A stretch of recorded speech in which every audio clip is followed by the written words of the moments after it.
Holy moly, welcome back. It's been a long time. It feels like it's 2 weeks probably since we've been doing this. It feels like it's been a year has gone by though, because so much has changed in fantasy football. So it's going to be fun. The fantasy playoffs are here. It is an exciting time. That cheddar, all that money is hanging in the balance right there for us to go grab. So we're going to try to help you get there and get a little bit of that money. You know me, I have Streetz. I am not alone. I got two people here with me. I'll start to the person right next to me. The one, the only TK. Oh, that's so much better than the banger. I love that one. That's so much better. Yo, Streets, what is good, brother? I love that shirt. That is my favorite Christmas movie. Mine as well. It's fantasy football playoff time, boys. Let's go. And then you also know who's below me on your screen right now, my man, my long lost brother, the only other human being besides me, us two. That's it. It's you won't find another person on planet Earth that's a White Sox fan, a Michigan fan, an Orlando Magic fan, and who also thinks HBK is the GOAT. So, my man, Sean, you know what to do. Hail to the victor's value. Hail to the country. How you doing?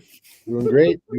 I love that clip. I figured I'd bring in a little Woodson for you and a little hail to the victors there. So, so I can now decompress here. We got everybody introduced. I figured Tim would like the CM Punk. I figured you'd like the hail to the victors there. Do that with the sweet chin music. Yeah, I could have brought. I know what I should have brought that in too. But my middle name is Michael, so of course Shawn Michael. That's pretty cool. That's why he's my favorite, because I was like, oh, we got the same name. So I found out that wasn't his name, but whatever. That's funny. So your middle name is Michael. Actually, that's his real first name. True. Michael Hickenbottom. Yep. So if you want to go like that, just the way he went with the Shawn. You hear your name, you're like, oh, as a little kid, I'm like, yes, this guy is the man. Week 14, guys. We made it, right? Sort of. Hanging on. I don't even want to. So we'll start with the big one. Sean, because you're playing the highest stakes out of all of us here. So how you doing in that? Doing good. Our regular season was 12 weeks. We went 8-4. We finished second in points. Made the playoffs, which paid out $2,500 with a $1,000 buy-in. So we're making some money.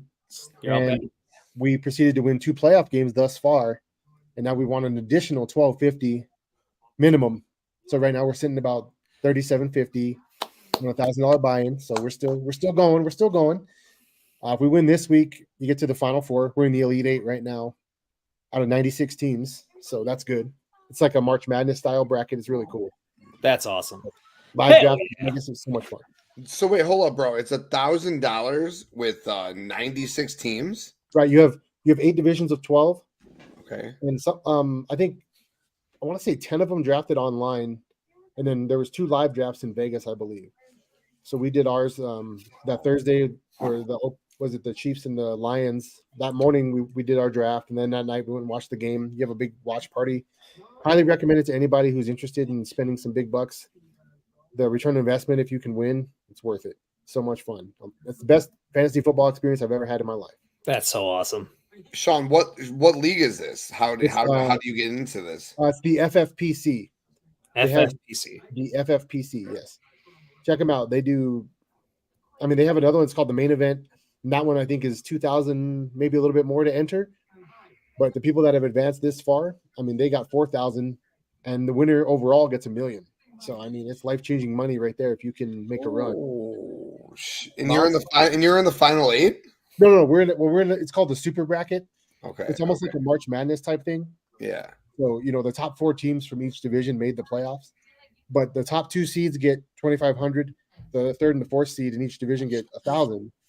So get your money, worst case. Question: how do those leagues work? So, I know it's daily or it's lineup league. So you're playing, it's head to head. So It's not best ball or anything like that. No, they have best ball leagues, but this one's so it is head to head. Is it anything? Can you trade? Or is it once you draft, go? Okay. Once you draft, and then it's all blind bidding. You get $1,000 budget for you fab. know, and Then you got to. yeah. Okay. So I mean, every week, people are making moves, and you got the hot player. You got to decide: do I want to keep my wad on this player or just So you got to draft your ass off. You got to hit on some guys in that. You got to. We got Nico Collins and Michael Pittman in rounds like 8 and 9, and that's changed everything. Love Michael. Wow. Pittman. So FFPC. So yeah, I was telling Tim, like, for baseball, I'll play. I'll play the NF. What is it? PC for baseball. So that's kind of how that'll go. So, but nothing like you guys. The hell no, it's like a $50 buy-in from when I play on those. But yeah, nice. That's sick. Yeah, that's really cool. It's worth it. I mean, you always play in the home leagues, and they're fun. I love my home leagues. Don't get me wrong, but you're buying in 100, 150, 200, whatever. It's different. And you put all the time and effort, and at the end of the year, if you win, you might get 1,000, maybe 2, depending. But with this, it just keeps building. It just keeps building. It's fun. I'll get to Tim. I'll get to your teams. I want to know how you're doing in a second, but I'll go, Sean, one last thing, because you're the only member here that's still standing in Scott Fishbowl. You're out? I'm out. No! 2 points. No! I missed the cutoff. Nice. So, congrats on that one, too. Congrats for sure, bro. Thank you. No. You want to know? So Christian Watson got hurt. He got pulled out. So I battled myself on. I was like, man, dude, I can't start Wandell. Like, in my head, I'm like, there's nothing. I had nothing else. I was out of wide receivers. So it was him or Gabe Davis, and I went with Gabe Davis, who got 0. The Tony Snell stat line. For him. Dude. He's the boomer bust, bro. You know what it is. Not even one catch. You were at 0. One catch, just one catch, one Gabe Davis catch, because they're usually for 10 yards. All I needed was one Gabe Davis catch, and I'd still be here. That was it. That's all I needed out of him. So no, I went home. Well, the last 2 weeks I've taken a 0 receiver, and I'm still here. So you just got to get lucky. You're McLaurin the week before, nothing. This week, Noah Brown, nothing. That would have been. I've been lucky. It's funny you say that, because I was lucky to get where I'm getting, because all I had at wide receiver was Amon-Ra St. Brown. That's it. The other two usually that I would throw. Christian Watson was hurt all year. I was throwing in nothing. Gabe Davis, boomer bust. I got a lot of weird zeros out of him this year. Right. I had no running backs. I started Zeke. I finally had a running back this week. It was nice. I actually got points from running back. You had a good game. But I still got eliminated. Josh Allen, Brock Purdy, and my tight ends carried me this year. It was basically Allen, Purdy, Hawkinson, Laporta, and Ferguson. Those are my great tight ends, bro. Yeah, I mean, so you had a what freaking slate of tight ends, dude. So that's what carried me, but I'm gone. So you're the only one. Congrats, Sean. Go get him, buddy. Go get him. Sean. Let's fucking go, Sean. I'm hoping. But now it's harder, because now you only get half of your average. Yep. My average is like 214, so I'm getting, It gets, now you need the big week. Now you need a monster week, basically. I do. I need Josh Allen to have one of his games. That was the perfect pick. So we both picked third. That's how we met. Actually, was that pick chat? Was in that pre chat. But so Josh Allen was definitely money this year. He was worth every penny taking at 3. At 3, absolutely. So how many people are left? 250? 500. 500. Right? That's it. Yep. 250 after this week. I got to 250 last year.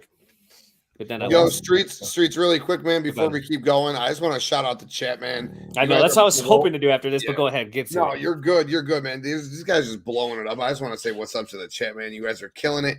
As always, please make sure you hit that like button. Please subscribe, man. Street's always killing it right here on Roto Slappers. But we got Dango in the house.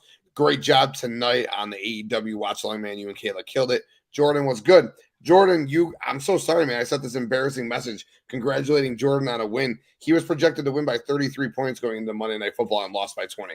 I don't even know how I hate this game sometimes. Dude, I didn't even go and verify that he didn't win. I sent a congratulatory text thinking he won. And then Dylan messages me and he goes, Jordan lost, right? And I'm like, no, I didn't know Jordan lost. But Dylan, what's good, bro? The end of that game is what cost me in a lot, and that was at Scott. It was at Miami game, so, yeah, because Jordan had Tua and Tyreek going against Mostert, and Jordan had the Packers defense just against Mostert, and Mostert outscored all of them. Fucking crazy, man. Wild shit, man. And what else? Justin, my guy, what is up, brother? Always appreciate you being here. Nova, what is going on? Appreciate you tuning in, brother, man. Thank you for being here. KPG, you the true goat, man. Appreciate you.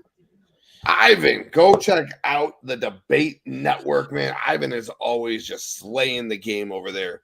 Go check out Ivan and everything he's doing. Thanks for tuning in. Happy Kayla, what is up, girl? Like I said, you just slayed it over on that Dynamite watch along. Thank you for tuning in. Chandler, oh, we got a question. Let's stop on a question. Purdy or Josh Allen this week? You guys just both said you need that big Josh Allen week. I feel like the answer should always be Josh Allen. It's Josh Allen for me. It's always going to be Josh Allen for me. It's funny where Purdy's climbed to, like, but it's still Josh Allen for me. I'm a Niners fan. I'm going Purdy against the Cardinals. I'm going to be at the game. Okay. We'll talk about Brock Purdy in a little bit because I was the anti-Brock Purdy guy coming in, and I just traded Justin Herbert for Brock Purdy in a dynasty league. So we will definitely talk Brock Purdy. But for me, it's Josh Allen. It's playoffs. The number one rule in the playoffs is you always play your big guns. All right. Allen's the number one quarterback right now in fantasy football still. So that's why I can't. You don't stray. You just play your lineup. You play your dogs. Who's the biggest dog? It's Josh Allen. You got to play Josh Allen. Now, here's a fun one, though, because I saw somebody say, not to get off track. You can go through the rest of the comments. I'm done. I'm done. No. Nova's explaining Super Bracket tournament to KPG. Appreciate that. Kayla talking about mocks. Haven't watched. Cannot wait to see it. Poppy. Oh, man. Love you. Can't wait to do another show with you, man. Streetz, don't be hating on my Niners. No. Hold on. Streetz, Time out. No.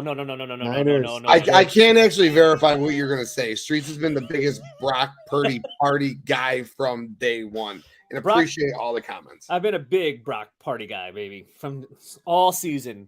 I'm just not going to start him over Allen. But what I was going to say, where it gets interesting, is I saw someone say they might start him over Mahomes this week because of the overall how that offense has looked. Like Allen, I'm not doing that. It's not happening. But yeah. Well, my issue with Allen against Dallas, I don't know. It is at home, but I mean Dallas has shown. I don't know. We'll see. I know. Here's the thing. Like if I sit Allen for Purdy and you get a decent game from Purdy, right? But then Allen does like the Allen routine. He's him out there because it's a win or go home for them at this point. So like they're going to come to play, and Allen might run for 100 yards, could end up with 4 touchdowns. Like he could try everything he can out there to do it. And I would just hate not to do that. And when he's the number one, when we get to week 14, I have to start the number one quarterback in fantasy football. But that's what I mean. It's a good question. It's definitely if this was 8 weeks ago, there's no chance. We're telling you this is crazy. But Brock Purdy's now an MVP candidate. So balling out there. Tim's favorite quarterback in the NFL is I was so wrong. I was just so wrong. Sean is a 49er fan, so he's always been in on him. But like the game manager is all you ever heard, right? Game manager runs the system, but like I get it, but like Jimmy G ran the system fine too, but Purdy running the system is doing things Jimmy G didn't do, and that offense is doing even better with Purdy than it was. So at some point, you got to give Brock Purdy a lot of credit on that. So yeah, I can't stand Jimmy G personally. He was the ultimate game manager. You were 100% correct. Yeah, there's no doubt about it. He couldn't make all the throws. That's why they took the ball out of his hands in the playoffs, and they still almost won a Super Bowl in spite of him. So now I'll get to me real quick. Oh, Tim, go ahead. How you doing? You're having a good year, right? 12 out of 15 leagues playoffs or something. Look at you, bro. You listen. I pay attention to what all you guys say. You listen well. Yes, I have my hook sword in my hand. It's actually a letter opener. But it's an old school letter opener, huh? Yeah, but it's from the movie Hook. So it's actually Robin Williams' sword in the movie Hook, and it came on like a cool coconut. I got one day we could start going through everything back here, and you'll be surprised what we pull out. It's like almost what kind of junk do I have today to show the world? But never mind. Go ahead. Well, that's why you guys are fucking real long lost brothers. I mean, there's only so many White Sox, Michigan Orlando Magic fans. I don't know that collaboration and the fact that you guys are across the country and found each other in a random group for fantasy football league is fucking wild. So that would be something you guys could get down on for sure. But no, man, I had a great year. Last year, and it's not a bragging thing. I bragged about it enough on this show. Last year, I made the playoffs in 6 out of 10 leagues. I won all 6 championships. There you go. So I said there's no chance in fuck I win anything this year. It's just not a thing that's going to happen. Like, you don't get that lucky because at the end of the day, it's lucky. Like, there's a certain amount of luck that goes into it to be able to win a championship. So you don't get that lucky. So I thought this year was going to be a poor year, but 12 out of 15 leagues I made the playoffs in. I got 5 buys. I scored most points in a couple of them, and ironically ended up like 4th or 5th. That's why I really like the median scoring. I think median scoring should be implemented in most leagues because it kind of takes it makes a big difference. Because if your team's a quality team, then you're going to beat the median, even if you get unlucky. And like, how many times are you the 2nd or 3rd highest scoring team and you lose? Yeah, that sucks. So the median, you beat the median, you get the win, and then you take the loss. But that's what killed me in Triple D. That's where I needed the median badly in that one because scored a shit ton of points and still missed the playoffs. There's nothing like being the 3rd highest scoring team finishing 7th. Like, that blows. But yeah, man, enough about me. 12 out of 15 leagues and 3 best balls I made them in all 3 best balls. So I have 15 chances to make money. Well, one's a free league, but 14 chances to make money. So Tim found his niche, and he fits perfect with this community. So Tim is a big-time, all-in, go for it now, addicted to trading. I'll take what I learned about these dynasty leagues is the value hit guys like Eckler and Diggs and stuff like that get certain leagues. Like, they look at their age and they're like, and Tim's like, give them to me. I'm going to go win, and I'll take a number 5 wide receiver and do it. So he's found his niche. He does good, and he stockpiles these all-star lineups because he just takes the nice value on all these guys. Because so many people chase unicorns. That's what I like and they to say play for the future. Why are you playing for the future? I mean, like, this is the most fucked up thing you could say. But you can go and get he's 28 in 2 years. He's tomorrow. Like, you could be gone tomorrow. Why are you stockpiling 2025 draft picks? Like, why? If you're in like 8 dynasty leagues, what the fuck is that your strategy for? Go and win. Like, you are here now. Yeah. And guess what happens in a year from now or 2 years from now when those guys start to be what's the word I'm looking for? Unserviceable on your team, then trade them for fucking late first or fucking early seconds and stockpile and rebuild. I don't know. That's why I share a dynasty team with Tim, and he always goes, are you okay if I do this? I'm like, no, dude, just go do it. You don't even need to ask me any moves you make in this thing. Let it rip. That's a fun team. And we finished in the 4 seed. That's crazy. So it's a super flex league, and we don't even have a quarterback. Matthew Stafford is our number 1. And we got Jake Browning for a 3rd round pick before he went 30 and 30. But we have Jefferson, McCaffrey. Who else? Saquon. Kittle, Devontae. So we got a lot on this team. So Thielen. 3 flexes too. You have to start with the super. 4 flexes. 4 flexes. So that's why I trust him with my life out there. 14 team league, 4 flexes. Crazy. You're starting guys. You're just hoping he gets you 5 points or something. We got Mostert. Yeah, that's what we're saying. Like, we got a really nice outside of the quarterback squad. So, for me, 22 leagues. A lot of them redraft. Only like 3 or 4 dynasties, which too many redraft leagues this year, which I will never do again. 22. Yeah, but a lot of playoffs still to go in those. I'm cracking up right now because I made a post that went pretty, it got pretty popular on on Twitter. I did the whole Signs thing. I don't know if anybody saw the movie Signs. Swing Away. I was trying to pick between Zeke and Keaton Mitchell for this week, and I was like, I know the volume's going to be there for Zeke. I get it, but I don't want exactly what his rushing total was like 22 for 68. That's what I feared was going to be the total for him. And I didn't expect Bailey Zappi to turn into Drew Bledsoe in that first half and like lead them down the field every drive and score 3 touchdowns. And then, so I expected none of that to happen. So I expected 22 carries and like 70 yards out of Zeke and maybe like 2 catches. So I was like, there's not a whole lot of upside there. So I went with Keaton Mitchell over him. So in the longest running league I'm in, that's the auction league. That is the one league I'm going home. No playoffs for me this year. And so it's funny. I joke because basically I started Keaton Mitchell. So those of you who started Keaton Mitchell over Zeke, this is us next week. We're going to go to Home Depot. Yeah, buy some wallpaper, maybe get some flooring, stuff like that. Maybe Bed Bath & Beyond. I don't know. I don't know if we'll have enough time.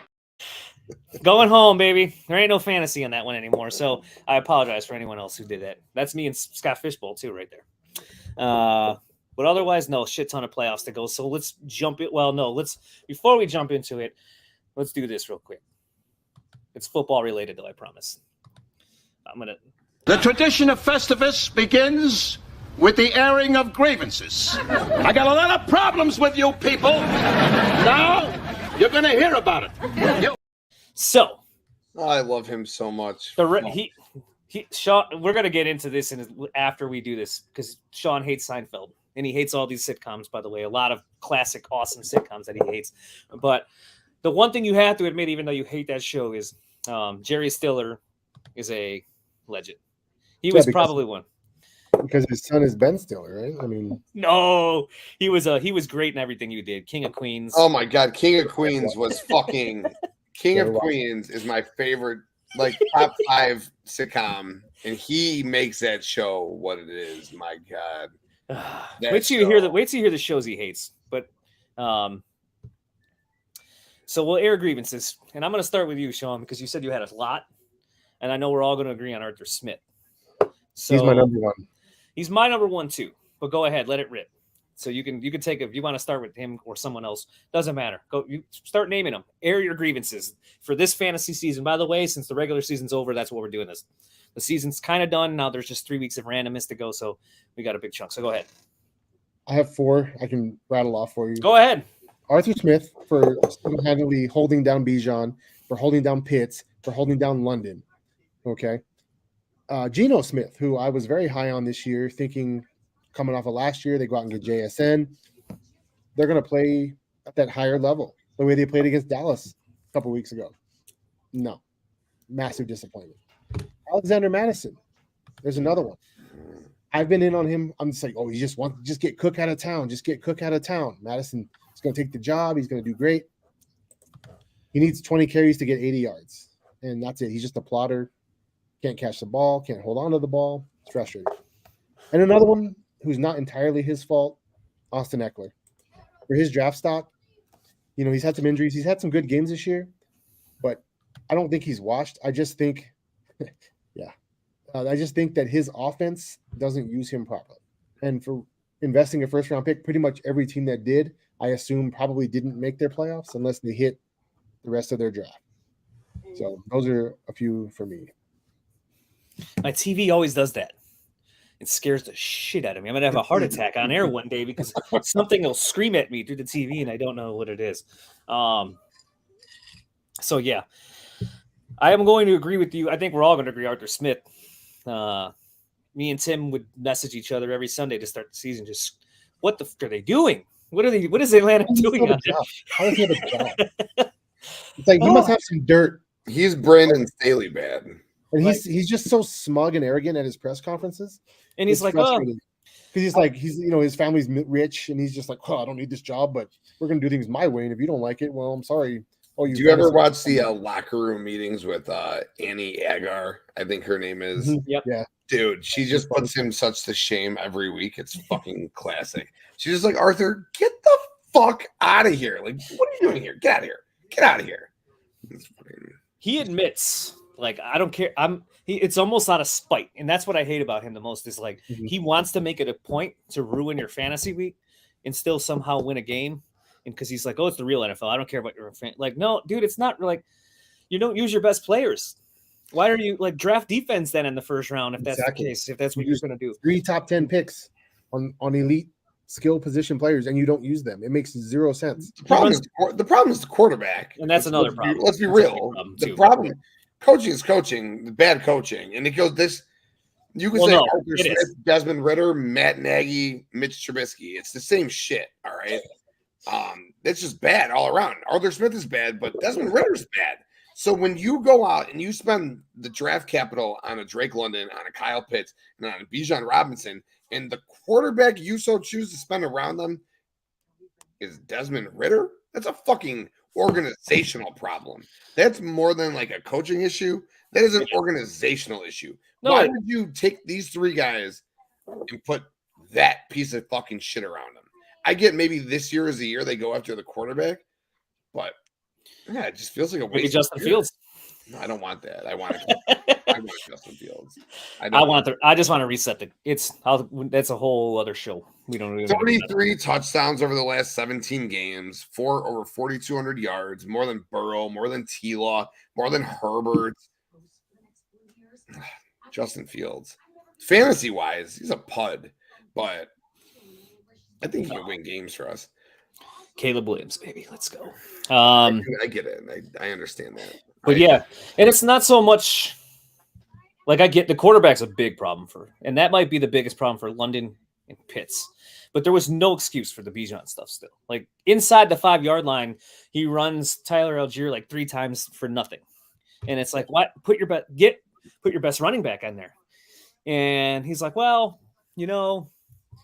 nah, we like Tyler.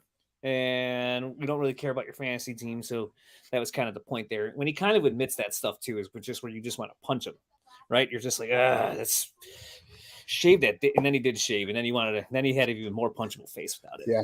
But him and Nick Sirianni have the 2 most punchable faces in football. Can't stand that guy. Oh. But Drake London is a baller, by the way. When you just get him the ball. When he gets targets, when he gets used properly, it's amazing. I'll go. My next is my airing of grievances is going to go to Matt Nagy. He takes some run here because maybe we were a little too harsh on Eric Bieniemy and what his role was with Mahomes and with that offense overall. I know you like Bieniemy as the next head coach candidate for the Chicago Bears now at this point. I think I'm starting to lean towards Floozy. Oh no, don't say that. We're not going to go there then. Oh God. But Bieniemy definitely. I love Bieniemy. Yes. Yeah, earned it. All it took was Matt Nagy to take over in Kansas City to ruin Patrick Mahomes in the Kansas City offense. Because like he does with every offense he does. Mahomes only has 5 QB1 games all season so far. And we're in week 14. That's it. 5.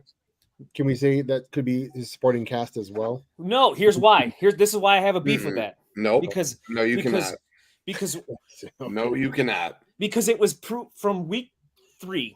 We knew Rashee Rice was the best wide receiver on this team, and he was seeing 38% snap shares out there in week 3. Best wide receiver they have. They knew it then, but they kept taking him out, and then he was off the field half the time. Didn't Patrick Mahomes win the MVP last year? He did, and who the fuck was he throwing to last year different than this year? Juju Smith-Schuster. Right, exactly. That's what I'm saying. He still had literally no difference in the last year wide receivers to the this year wide receivers. The game plan sucks now. The whole thing makes no sense to me. You want to know the problem? The offensive line is better. The defense is better. The team, this is the best. Fucking screaming this the other day to my wife because we are Chiefs fans here, as well as because we love Patrick Mahomes, as well as we're Bears fans first. But as a Bears fan, you got to find another guy, a player to latch onto. We're Mahomes here, okay? I was screaming at it. I first of all, Kadarius Toney cost him 2 fucking games, right? So maybe sure, if you want to call it the supporting cast, let's call it the supporting cast. The game against the Lions, he cost him that game, and this fucking he was offsides, man. Like he cost them this game. They're easily fucking 10-3 right now. If Kadarius Toney isn't a fucking idiot. They just cut him. So Matt Nagy got his Cheesecake Factory play sheet out there. He doesn't know how to run offense. Right. He just knows how to call his plays, and it's a mess out there. They come out of the bye, and Justin Watson gets 11 targets in that game. Makes it like you can say, look, I know Andy Reid better than that. Like there's Andy Reid has to be trusting. He has to trust Nagy with more than we think because that's the only explanation to me. And that's Matt Nagy ruined the Chiefs offense. Like you guys have unhealthy bias because what he did in Chicago. Oh yeah, I got a real unhealthy bias about that. But the thing was, he was good in his role, with Mahomes bless you. But we've seen he Mahomes with came- bad wide receivers, bad lines, and he just goes out and he still put up MVP numbers. What was the offense last year? All it was quick dink and dunks, 6 yards run, 7 yards run. It wasn't like he was looking to fucking throw downfield. It was just they methodically worked the ball downfield. They have nothing this year. It's quite frankly pathetic, and it's hard to watch. And it's you drafted. By the way, you drafted Mahomes 12 on ESPN ADP and PPR leagues. Mahomes was a borderline first-round pick. Crazy. In redraft, that's an awful pick. That's a bust. That's just as bad as the Eckler pick right there, because you can get a guy like Sam Howell off the waiver wire who is fucking quarterback, I don't know, maybe 7 right now, but who was quarterback 3 2 No. Now they both had buys, so officially after Sam Howell still has more fantasy points than Patrick Mahomes does this year after even missing a week last year on his all of his interceptions and everything else. All the interceptions still. Sometimes ugly is okay. Like look at Jameis Winston. That's my last. I'll let Tim get one in here. We got a couple. I have a few. We can do this all night. I have nothing. I literally, it's all you guys. I just have one, and it's the most basic one of all. Dennis Allen's my other. Injuries. That's my other one because what are you doing? And this one's for Dylan. This one's for Dylan and my New Orleans guy. What have you been doing since week 2? The Derek Carr experiment was over then. Like I don't think now you just keep rolling Frankenstein out there. Just keep rolling him out. He has one eye, one leg, one foot, just because you're like, well, we screwed up and we can't show you all that we screwed up. So we're just going to keep rolling this poor guy out here to just until he's dead. And that's what we're going to do with Derek Carr. Give us what we want. I should have put the video on here of Batista. Give me what I want. Give me Jameis, baby. Give me Jameis in the fantasy playoffs. Lick them, Doug. So he could just throw the ball 50 times. He could throw 5 touchdowns and 6 picks in that game. But Chris Olave has like 180 yards and 2 touchdowns because they're just an air raid offense now. That's what I want. And that's what I want. So another one. You get another one on this one. Get Derek Carr out of there. Damn it. I've been saying for I don't know how long I've been saying. Why is Jameis not a starter in the league? When you looked at the fucking quarterback matchups from this past fucking weekend, Jameis Winston is not a starter in the NFL. Are you fucking kidding me? I think Jameis Winston would be the best starter in Chicago Bears history. No bullshit. That's not an exaggeration. So why can't that guy have well, Justin Fields is probably the best quarterback in Bears history. So you keep the kid. I digress. I got Ben Johnson. My last one is my last one. That's I don't want him as my head coach. That's what happened. I don't want him as my head coach. No, thank you. I'm not too ground and pound for me. That their offense frustrates me at times. And it'll start to show that it's more exposed as we go here, as that defense starts to crumble, that offense is not as good as people think it is. And no, thank you, Ben Johnson. I don't know how you get inside the 20 and run the ball like 9 consecutive times inside the 20-yard line. Like you come out with two or three field goals only in those. In that I watched that game just shaking my head going, would it kill you to just let Goff throw a pass to Laporta or St. Brown here? Are you just is that the game plan? You're going to run the ball all half, even when you get in the red zone. Once. But yeah, it works. Trust Goff because he's been playing like a big pile of shit. Goff was playing awesome at the time though, but I thought you meant over the past. No, it's just easy to do that when your defense is giving up nothing. So that was my other beef with him, and it took so long to get Jahmyr Gibbs going in that. So yeah, it could be for Campbell and Ben Johnson. I think both. I like them both, but they both might be a little fraudy. That's all I'm saying out there. Maybe I don't have that video right now. That's a classic Chicago Bears video, though. May he rest in peace. But I don't know. Maybe the Lions, who we thought they are all along, and that's where they take their place in the NFC North as usual. My thoughts. I could see Ben Johnson ending up in Chicago. No, if he does that, he is not coming here. Don't you put that juju on me. I'll take Brian Johnson from the Eagles, all right, before I take Ben Johnson from the fucking Lions, all right? You're talking about the enemy. I think the enemy took the job in Washington because I think this is his last year. Yeah, you're right. I know. Fast track for him to become the head coach next year. Bingo. Basically guaranteed you're right. the job and just one more year kind of thing. Mm-hmm. That's my personal feeling. I don't know if I'm right or not. I have no idea. You're probably right on them all. Because if they do fire Floozy, it'll end up being Ben Johnson. It will not. They're not going to fucking hire Ben. You're right. You are right about What do we know how to do anything? We don't know how to do anything. We don't know how to run in franchise. They're not going to go and take another fucking offensive coordinator from the division. That's just not going to. Maybe they give Ben Johnson a pay grade or a pay raise because he can't find a head coaching job, and they do the Bieniemy, and he comes here under Floozy. Maybe that's what happens. But that dude's not coaching our team next year. But Bieniemy, I think you're correct about Sean. I think he is the coach in waiting in Washington, and he will coach them next year. Rivera's gone. I mean, if you saw what Montez Sweat just said about the organizations, you could tell that Ron Rivera is going to be gone. If you see what Magic Johnson tweets about that organization, you know Ron Rivera. He's not happy with his investment right now. So no. I mean, he fucking tweets, "Oh, my team just lost 42-14. You allowed 5 touchdowns. What? How can that happen?" Okay, all right. George Play, hey guys, should I drop Charbonnet or Rico Dowdle for Chase Brown, non-PPR? Who are your other running backs for that? I need to see the full roster for that one. Plus, I mean, Charbonnet has good value. I think as long as Mixon's healthy, Brown. I mean, I don't know. Chase Brown it's a nice hot name. He had a last couple of weeks, but I don't. That's tough. He's making big plays. That's why. Redraft, dynasty. I'm assuming dynasty, or I'm assuming redraft, non-PPR. You're going in the playoffs right now. I mean, to be asking this question going into the playoffs is I mean, those aren't exactly great options, is what I'm trying to get at. So, where are you at right now with your season? And it's tough too because he gets a good amount of work in Dallas. Seems like he gets a lot of goal line carries and he's involved in the offense.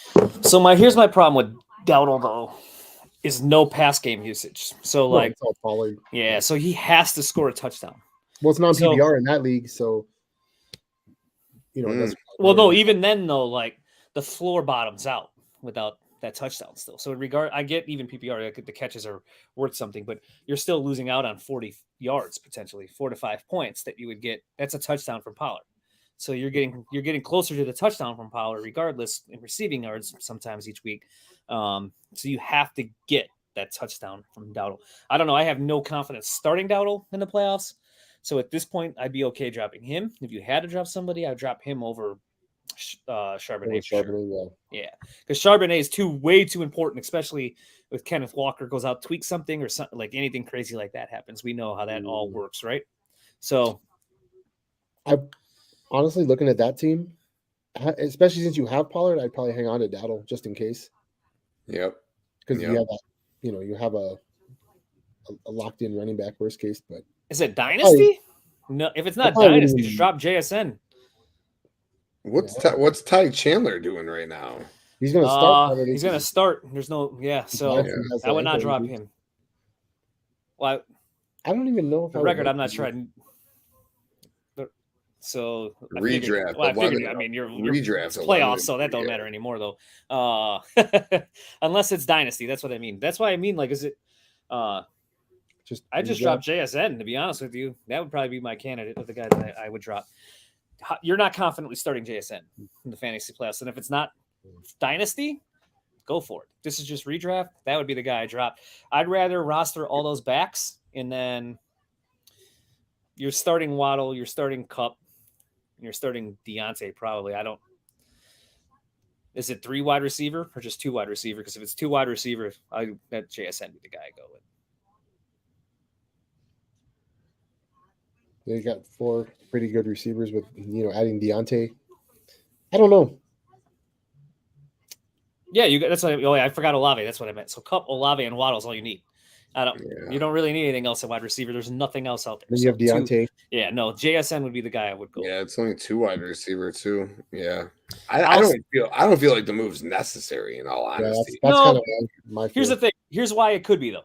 And I get why he wants to. If Mixon goes down, then you have his back. Yeah, but if Mixon goes down in the week 15, you got. All right, but then if you cut Charbonnet, wouldn't you if Walker, who's residually hurt, goes down, wouldn't Charbonnet be the better option than Brown? Yes. So if you're risking Well, it, like yeah, you then, said JSN though. I yes. digress. You said JSN, so I take my words back. But then you have backup in case what if Charbonnet gets hurt? So then you have all these running backs. JSN, you can stream whatever wide. You're not. I don't know. You're not going to get much out of him anyways. You're going to look for the touchdown. So I'd rather hoard all those running backs and then play the matchups or whoever gets hurt, and then use my 3 best wide receivers. Not getting cute wide receivers at that point. So that's what I would do. JSN would be my guess, or Dowdle, but JSN, no, keep Pollard's backup for sure, especially in non-PPR for JSN. So yeah, absolutely. If JSN be the cut, if any, which I hate because I love that guy. Like Dynasty, it's a perfect segue because that's what I want to get into some Dynasty stuff. Michigan fan here loves Ohio State players, I know, but you can't help it sometimes. Like Marvin Harrison Jr., if he comes to the Bears, be his biggest fan, planet Earth. Doesn't matter where he plays. Because you got 1 in 5 right now, and you're not going to take him at 1. So no, I know, but if we do what Tim wants to do, then we will take him at 1. We'll take him at 2. No, we'll take him at 2. Oh, he's going to move back. What the fuck would we take a wide receiver at 1? I'd slap fucking poles in his face, man. What the fuck? Trade down to 2 and collect a couple assets, and then you take him. Yeah. Couple future first. Yeah, or a 2nd and 3rd this year and a 2nd next year, whatever. Yeah. No problem, George. Yep. Thanks for tuning in, brother. Appreciate it. We're always here for you. Trust me, I know what it's like. You need somebody in the universe. Help me. Tim and I do it all week long. What do you think? Should I do this? Should I do this? But so I do want to get some Dynasty talk real quick. And then we'll get into this week because now the season is over. But a lot of Dynasty leagues now are doing no trades, no trade deadline, which is fun. It keeps you kind of in tune as the season goes, so we can kind of move forward to next year a little bit. So we're going to do just a couple.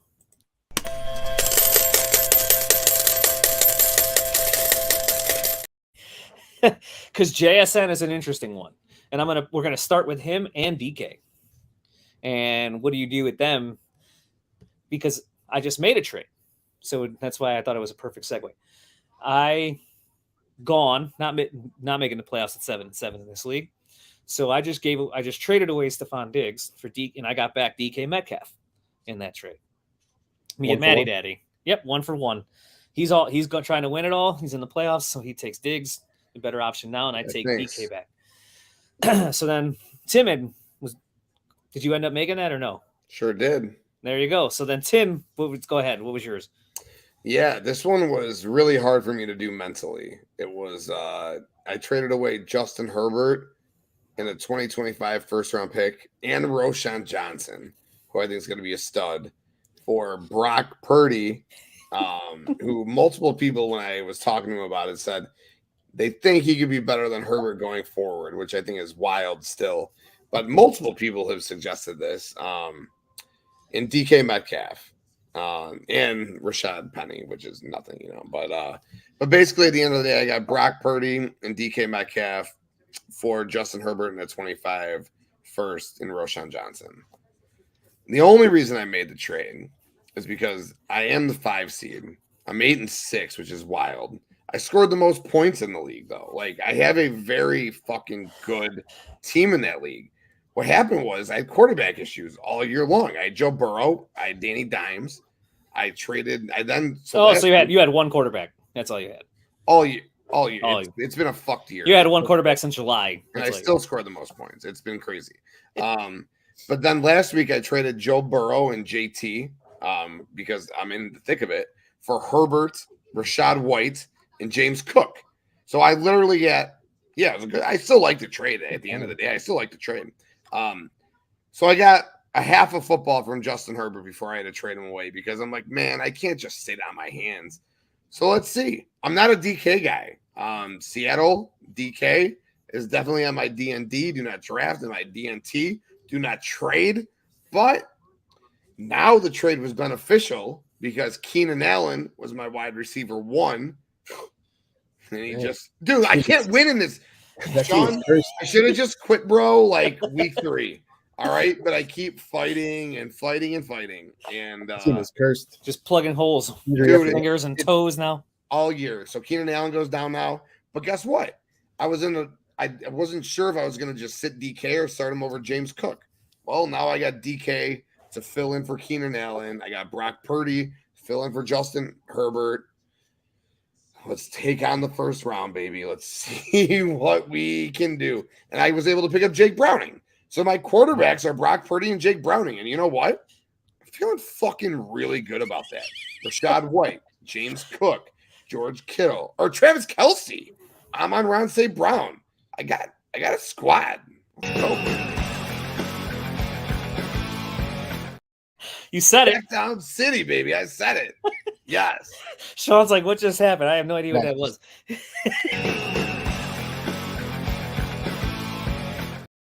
Is that Baker and Rashad White? That's Baker and Rashad White, baby. Take me down to check down city where the offense Rashad sucks, White's but been the great volume is plenty. That's He's been good. He's been really Number good. 4 running back.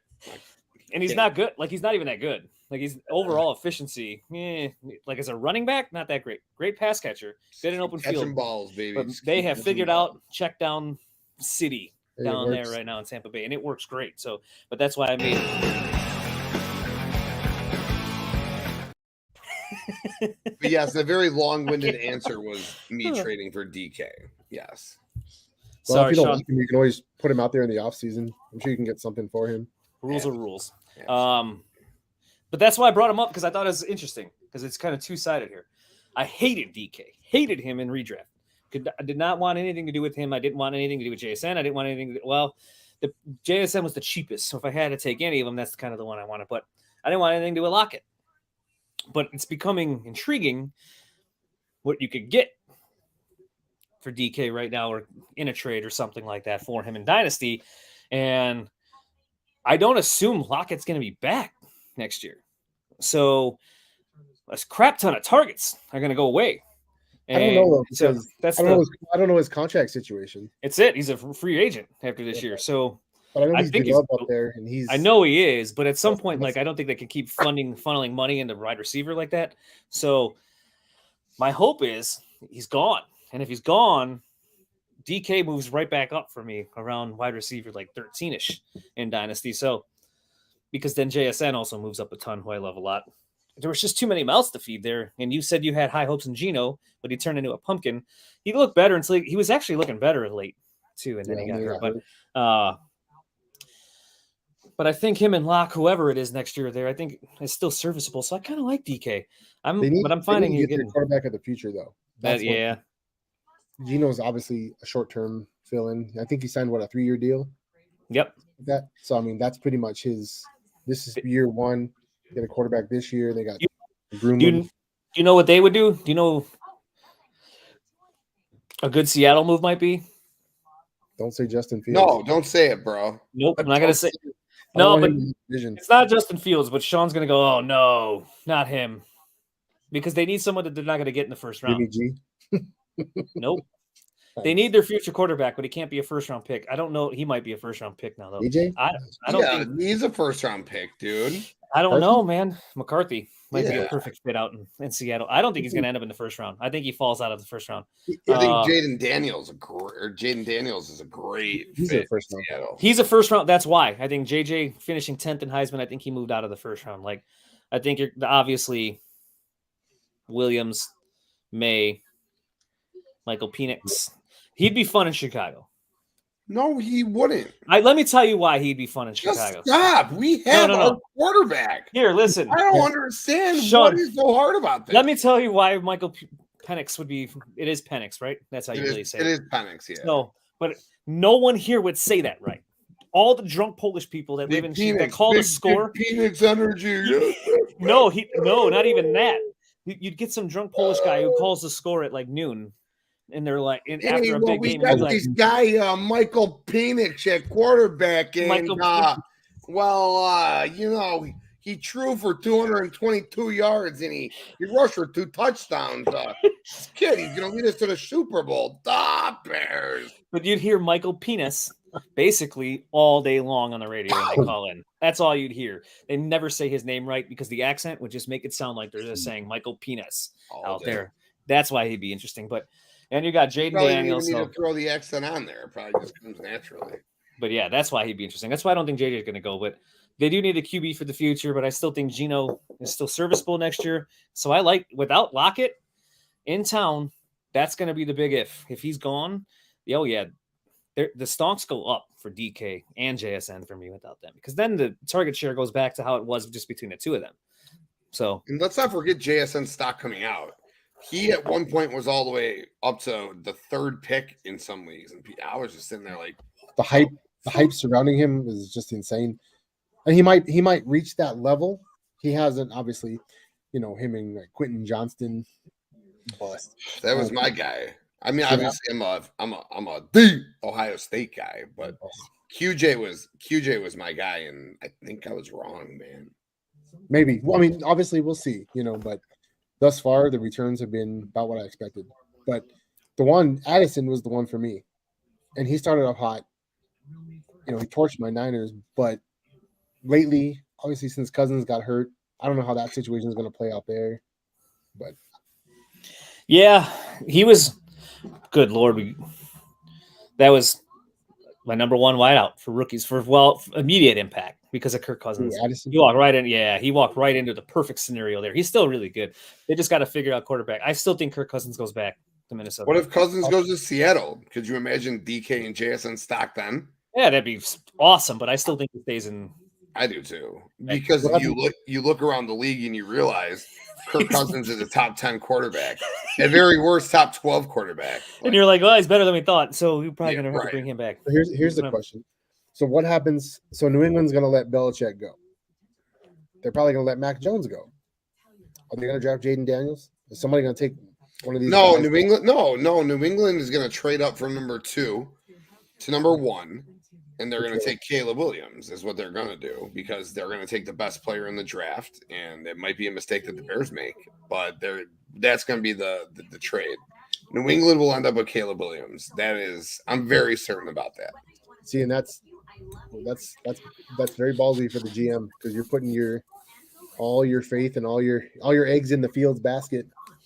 I know. If it doesn't pan out, then it's so tough. You're the guy who didn't get us him. I go back and forth on it every day. I really do.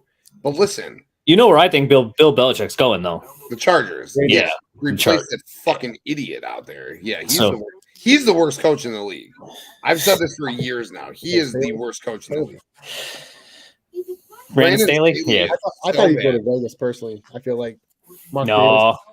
Davis. Here's the thing. I think Bill's too old to try to reboot in Vegas, where if he goes to the Chargers, he has Herbert, and they could kind of Jimmy G in Vegas. Can I ask you guys a question? I still think that's where he's going. Do you guys think Bill Belichick, and this is going to sound like a crazy question, but do you guys think Bill Belichick and his coaching style can go anywhere and succeed in the NFL nowadays?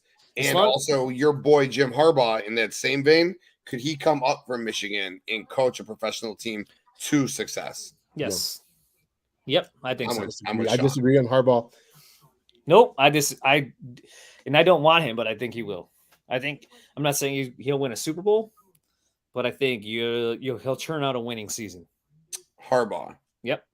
What about Belly? What do you think about Belly? Belichick's going to need – so the problem I have with Belichick is he's going to have to find the right offensive coordinator that clicks with him, and he needs no roster control. He needs a GM to help him now. Will he do that though? I don't know. If he doesn't do that, then he's probably toast at this point. That's why I said the Raiders, they don't have a GM. They'll pay him the most money, and he'll have total control over everything. He never really was that good with that, to be honest, either.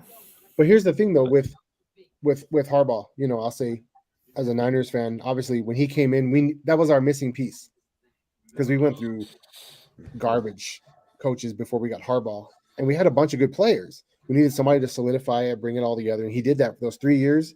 Were great, and then, but I think his style, I don't know, his mentality, I think it's more geared towards college kids versus grown men who making big bucks, and he's just. It's we also had Vic Fangio on that Niners team. He's a hell of a defensive coordinator. Greg Roman.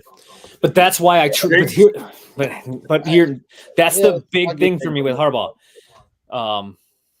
I get it, and I totally get that. And he'll come to Chicago, and it'll work great for a second, and you'll get that glimmer of hope, and then he'll set the whole city on fire, the whole franchise on fire, right? I don't want that. But that's what he does. We know that already. Look at Michigan. You think this is the first year there's been anything with Harbaugh with controversy? No, hell no. He's kind of been that since he got there. And that's a fine controversy. Who cares about the cheating scandal? Go win a national title now, right?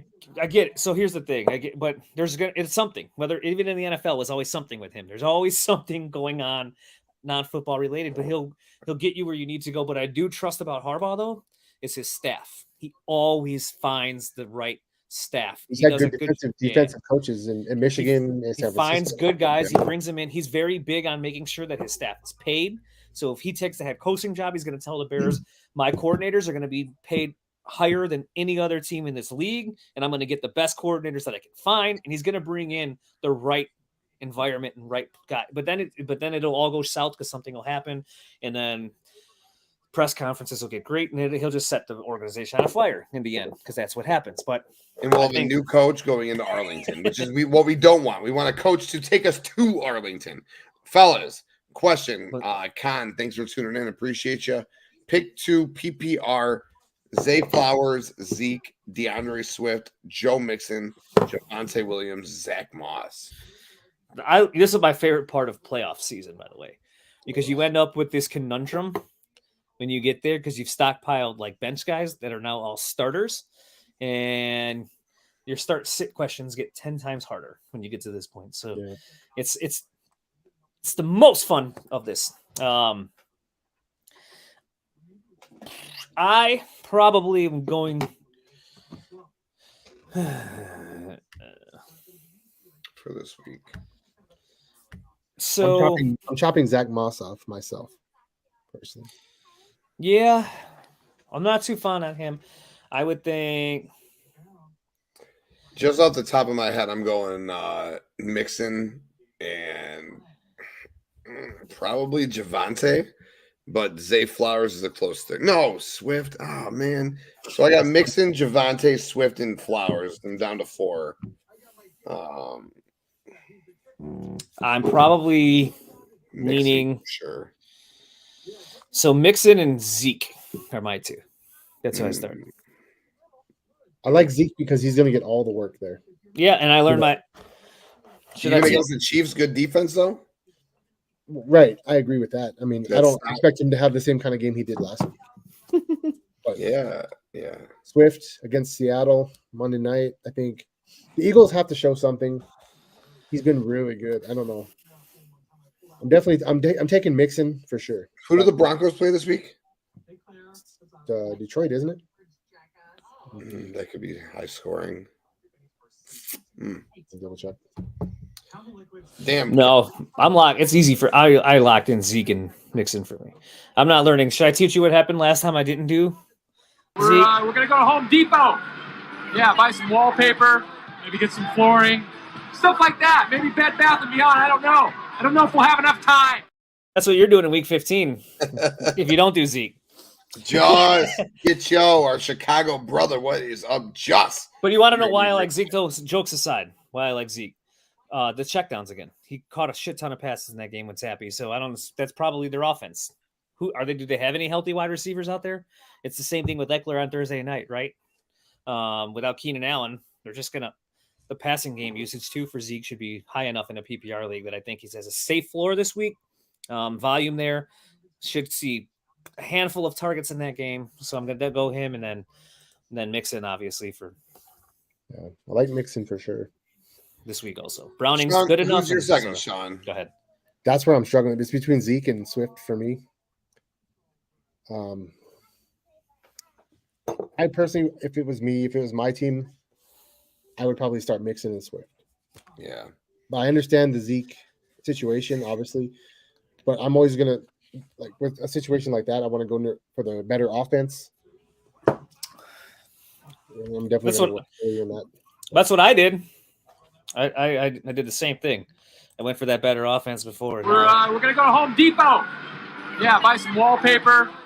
Hey, you can come. I'm just do some kidding. work I'm just in my kidding. house I know, since you have all this extra time. I know.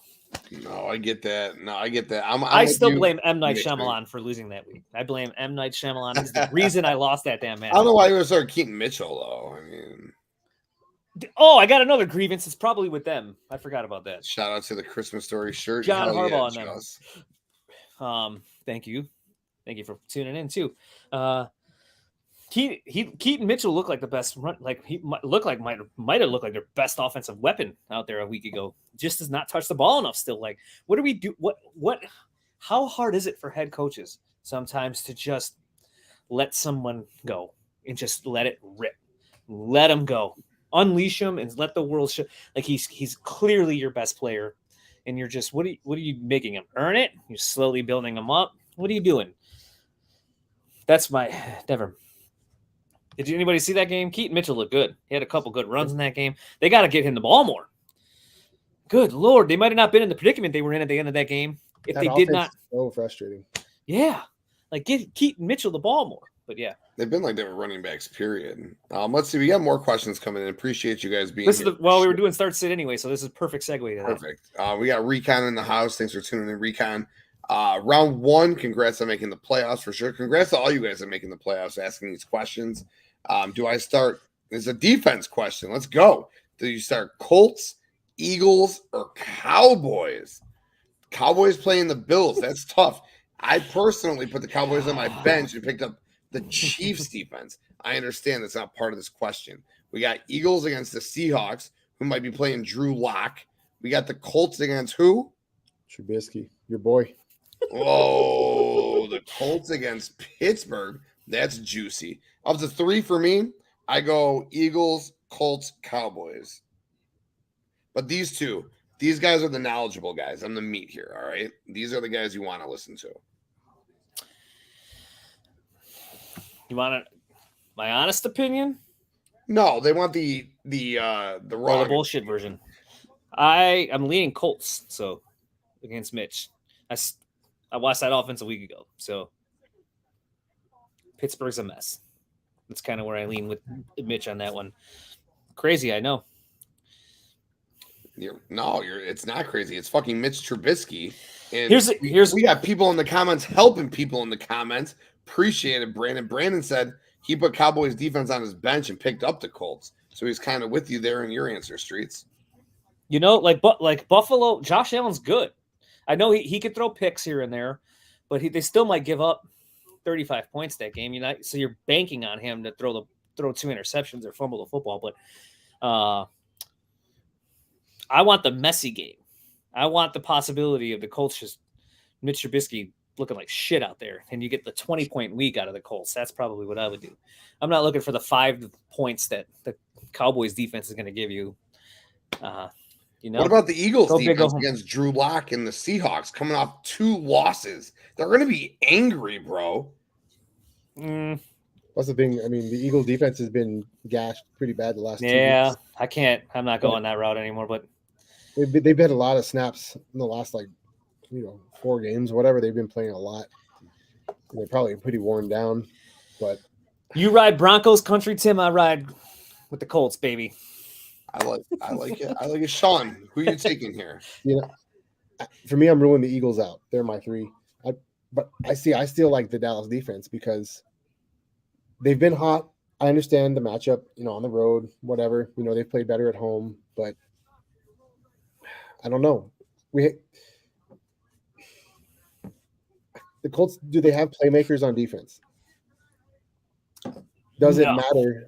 Does it matter? A couple. They're not bad, but it does matter to me. I've seen Mitch up close and personal. Well, you guys had to live with him. I had a front row seat to Mitch. That's why you traded up for him. Let me remind you. A lot. So Trey Lance. Luckily, I was going to say we can get into that trade, but Correct. I'm going Colts. I can see the Colts. Colts, Cowboys, Eagles. That's how I go in order. So we got 2 Eagles, 1 Colts. That's where we're bringing it down there. He also says he's got Josh Allen, Mixon Swift. Mixon Swift, that's the combo we were just talking about. I'm around JJ, Waddle, and Njoku. I think that's a very fine playoff team, man. A couple of good running backs, got the good quarterbacks, stud wide receivers. Njoku's been playing well. You got a pretty good shot, so yeah, I like that one. All right, Brandon, what's up, bro? Thanks for tuning in. Appreciate it. Justin Fields or Sam I'm going to let Sim answer. This one's for you, buddy. Go ahead. This is all yours right here. No, it's a really honestly, this is a really, really tough question, man. It's a conundrum. The reason is most of the time you're saying put Fields out there. You go with your horses.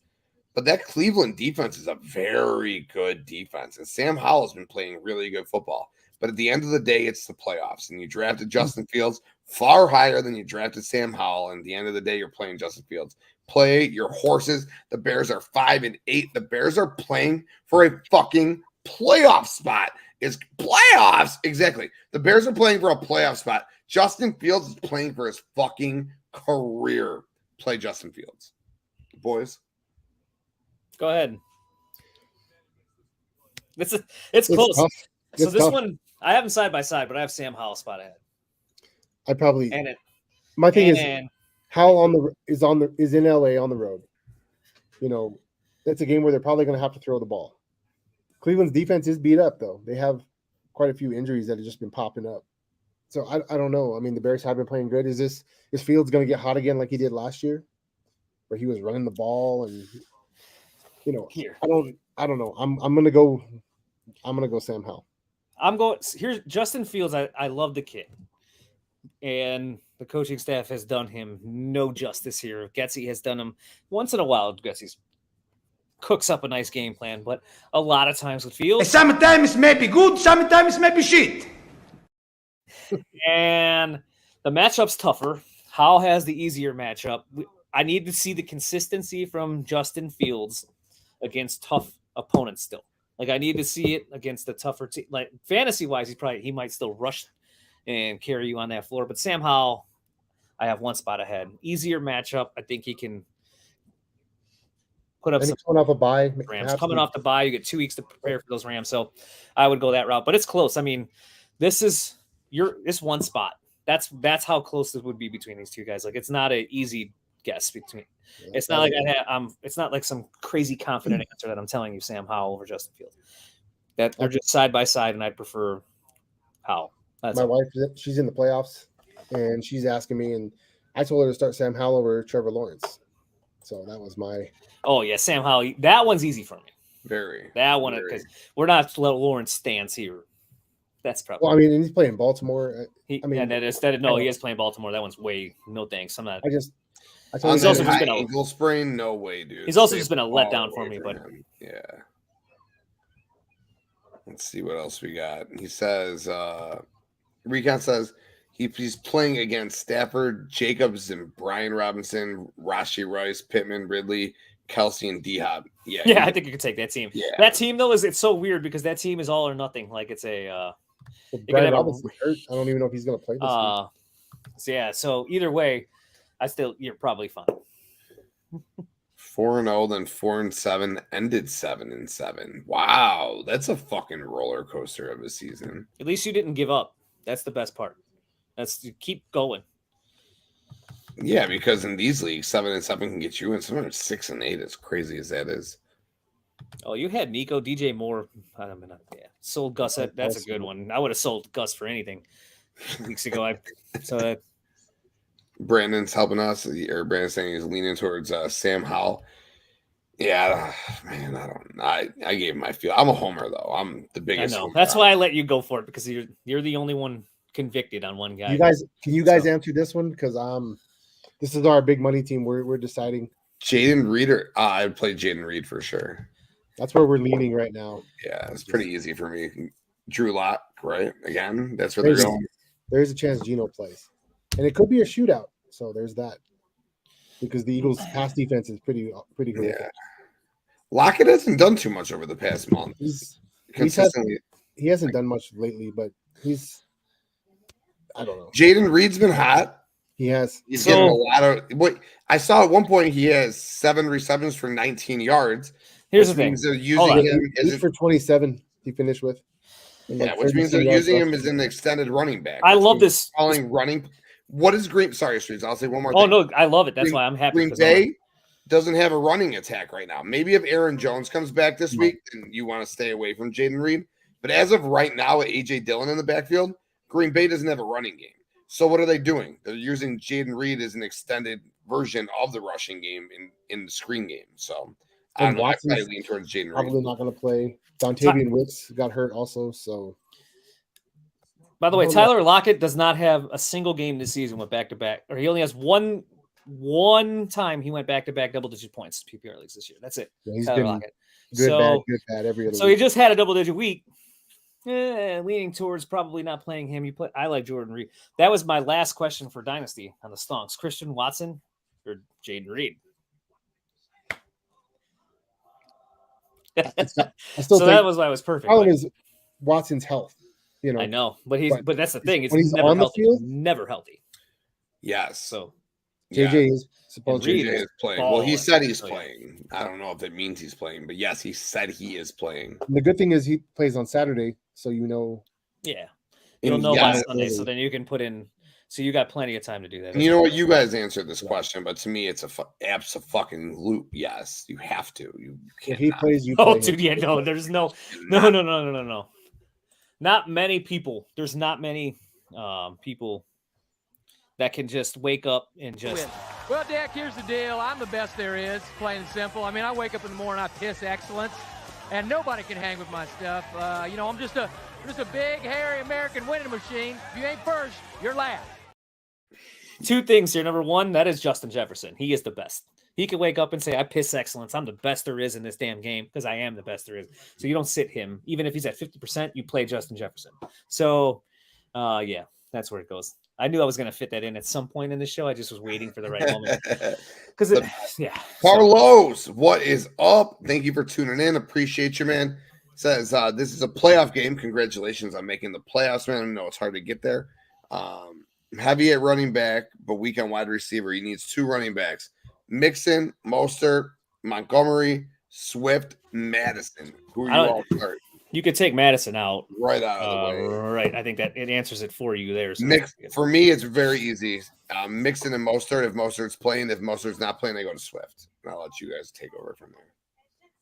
Yeah, that's probably the same. Mostert and Mixon. Yep. Agreed.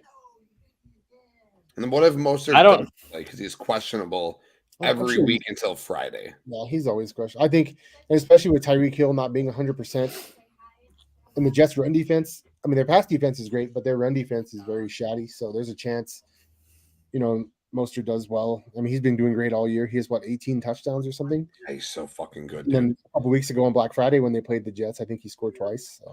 A very late touchdown too. Yeah, that was very. I had him on my bench for some reason. My wife, I can't believe I actually took fantasy advice from my wife.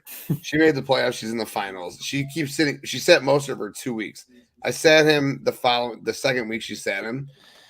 What a mistake, dude. And from now, I said, yo, babe, you are starting Mostert. If he is fucking, I said, you are putting him in your lineup. I'm in a huge playoff matchup this week. Huge, and I'm starting Mostert. So we ride or die together, buddy. All right, Carlos. That's how we do it. You just have to play whatever one of those two running backs anyways are in there for Miami. Yeah, so JJ might play, but watch the reports for sure. I'll take a one-legged Justin Jefferson. How do you manage all those running backs? It's a lot of running backs, yeah, which is good because you want to have depth at one of those positions. Yeah, it just sucks because you're bound to make a mistake in the playoffs, and one of your bench backs are going to go off. It's just, but don't hang yourself up on it because you can't. This is what do I say? What do I call fantasy football? It's just calculated gambling. So weird randomness is still going to happen out there. He traded DJ and Kamara for Amon-Ra St. Brown and Swift. Was this a good trade? Feels pretty even. Yeah, I would say it's probably dead even. I give the edge to Amon-Ra over DJ. I give the edge to Kamara over Swift. Mm-hmm. That's why it's pretty. Kamara's been a fucking killer this year too. All those dump offs. It's a fucking killer. He's got Fields, Barkley, Brees, Diggs, Debo, Zach Moss, McBride. My favorite video, play it all day. Streets, why don't you talk about McBride a little bit? So that was my last dynasty question, anyways, because it was brought up. Beautiful. You heard it earlier. I was going to ask Sean real quick, and then we'll get into this. You can keep the question up. We'll get right back to him. Sean, dynasty, Mark Andrews, Trey McBride. Well, McBride. I mean, he's a top right now. He's a top 10 tight end, right? And Yeah. he's been playing with. I mean, he played with Dobbs, and then now he's with. He's got Kyler back. They're probably going to have Kyler next year because their draft stock is. Yeah. Or their draft pick is getting lower. He's on my. I'm rolling him out as a flex on my $1,000 team. That's how confident I am, even against the Niners defense. I don't. Trey, let it ride, baby. Let's go. I like it. McBride So that's what he's been. They finally got rid of Ertz, and McBride has been legit. There's no reason not to play him. Yeah, Andrews is always hurt. He's a little older. Yep. I think it's McBride's season now.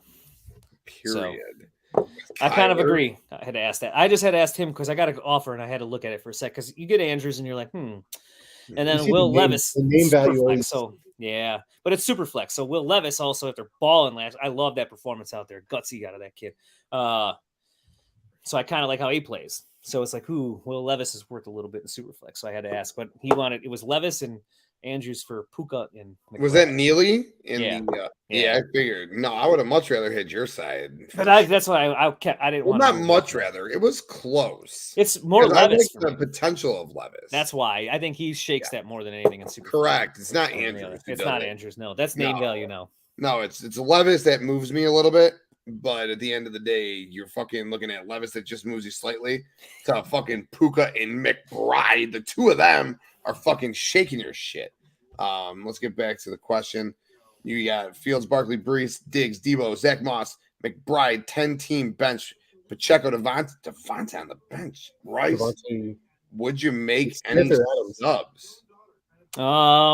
Yeah, I'd bring Devonta Smith in for Zach Moss ASAP. If it's Adams or Smith, I'm putting him in for Moss. I was just curious which one it is. Oh yeah, good call. It could be Adams. I would bring in Devonta or I don't.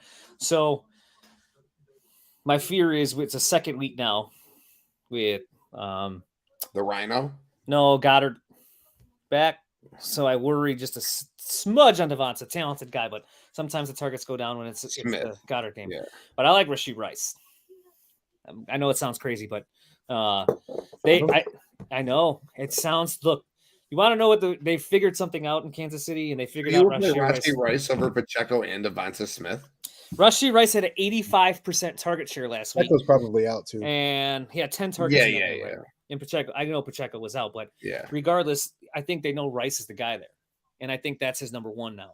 So you're going to tell me sometimes when you're rolling in those playoffs, give me Patrick Mahomes, number one wide receiver in that game, who just saw 82% snap share. Finally, it took forever to get to this point, but we got there, and he's on the field all the time.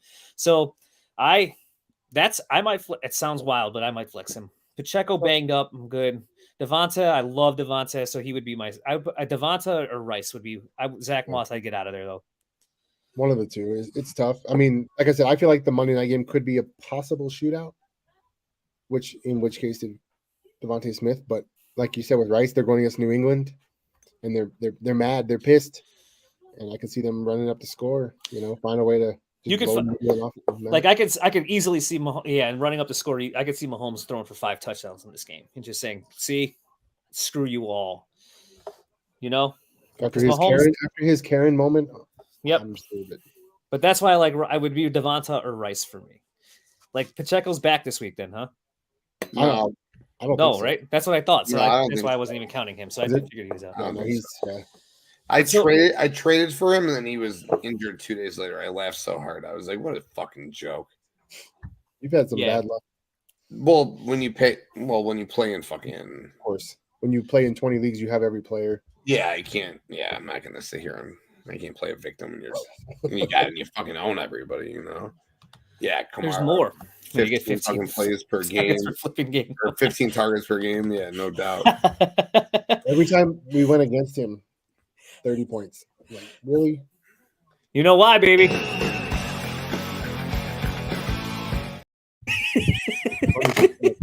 Like Derek Carr, and then he's just yelling at his receivers. It's like, I'm not throwing you the ball. I'm just going to dump it to Kamara. It's like, come on, man.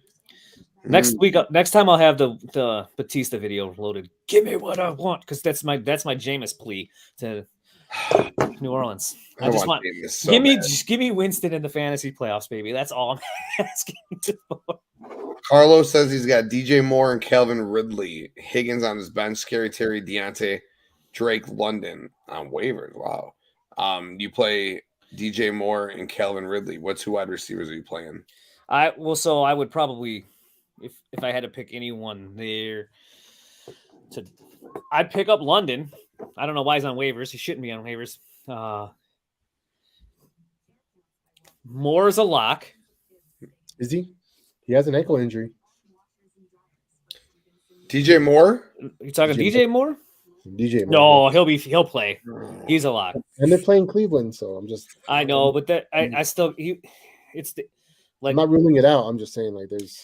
Yannick Ngokwe already fucking broke his ankle. All right, that was so unexpected. They just don't want to make us to make the playoffs. Right? There's a conspiracy against the Bears. Making the playoffs. The thing about when you win Super Bowl, like if you give me a list of these top 15 wide receivers, right, and you have those options, I can see where you're coming from. But when you get to this point, you have Ridley, Higgins, Scary. I'm not playing Scary Terry. Backing up Terry is not happening. It's just been a dud after dud. No. Deontay, I'm not dealing with. Ridley is. Who are they playing? Baltimore. Oh shit! So I don't know. See, I don't know if I could trust Ridley in that game because they're gonna dink and dunk.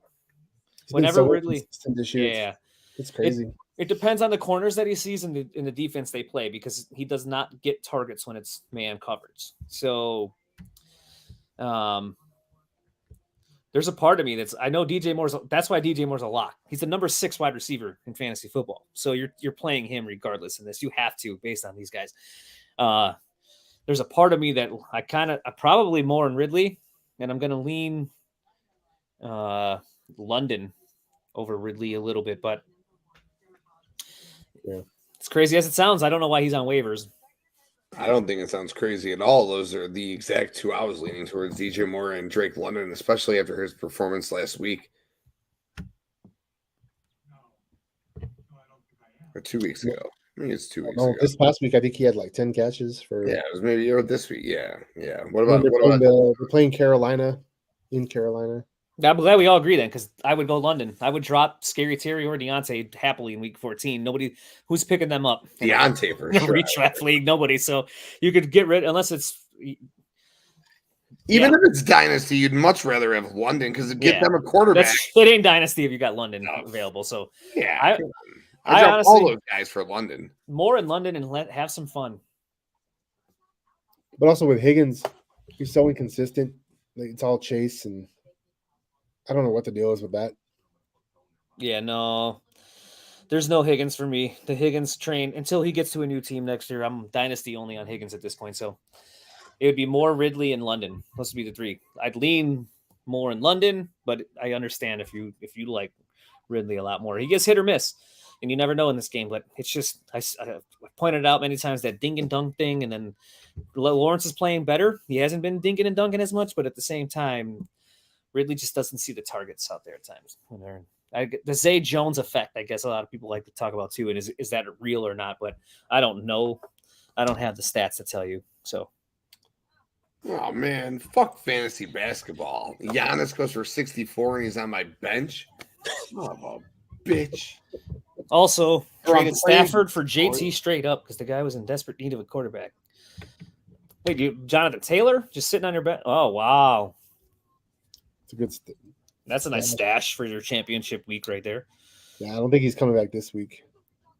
No, maybe. He'll be maybe semifinals or finals is what you're going to get out of him for sure. And Brandon, no problem. Hopefully worse. If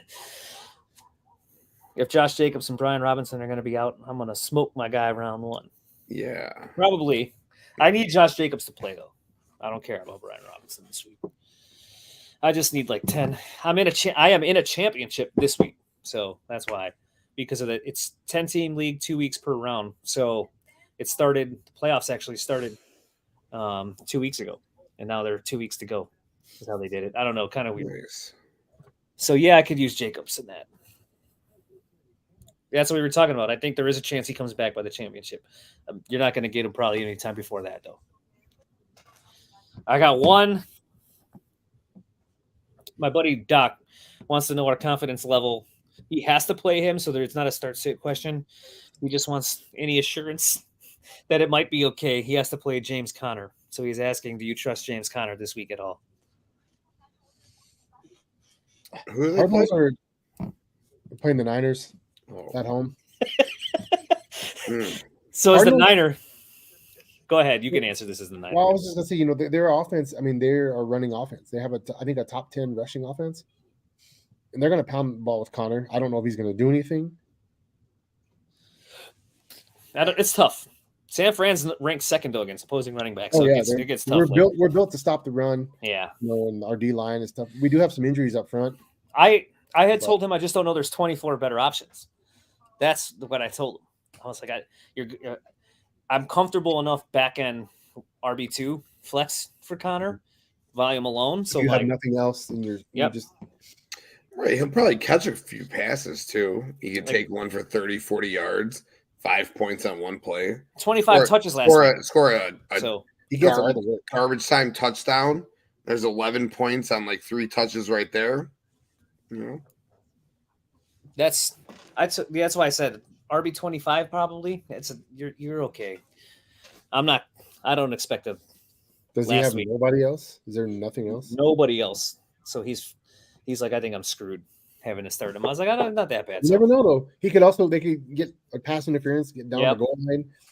They run it in. You know things like that. You get 10 points out of them. You just take it and hope for the best. Yeah. Cool. Do you start this question's for Tim? With Keenan Allen out, you starting Quentin Johnston in any leagues? No, not with Easton Stick. No, absolutely not. I don't even want to start Josh Palmer this week. I don't want anything to do with Chargers. Austin Eckler. I'll start Austin Eckler for sure, of course. Even he gets dinged a little for me, but I hope in the grand scheme of things, I hope that happens on Thursday night, and he just gets, because he is their number one wide receiver, he gets a ton of those catches. So that's what I'm hoping happens, but I don't even feel that comfortable about him. But I had to ask because you're a big QJ guy, and it's his time. This is it. No, it's been it. He's been the number 2 option. He had a chance to be the number 2 option for a minute. Palmer passed him up. Recon says, I don't think he ever. I think Palmer was always ahead of him. I don't think he ever took that. We're all in the same fantasy basketball league. I'm not a fantasy basketball guy. Streets talked me into it. Maybe Sean, are you a fantasy basketball guy before this league? Every now and then I would play, but it's not my first go-to. It's killer. It's filler time for me. So like, what's gonna happen? This is why I'll enjoy it. Right now, football's in the thick of things, and we got this going on. But the minute like we hit week 16 is over with, and I don't have any lineup to check except for like a couple dynasty trades and things like that, then I bet you're gonna see a shit ton of trades start happening in that basketball league. And as all of us degenerates here get bored, and we're like, I gotta find something else to do. I wish it was daily. I get disinterested because it's not daily. I kind of wish it was just best ball. We drafted and we're done. See complete opposite. I like best ball, but you can't do it on there. I don't want to do daily. Good Lord, no. Because I gotta. That's how you win. You just stay focused while everyone else falls away.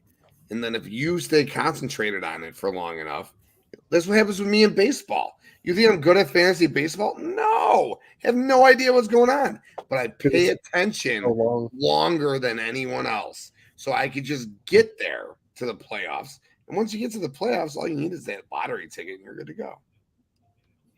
I beat Tim last week, so.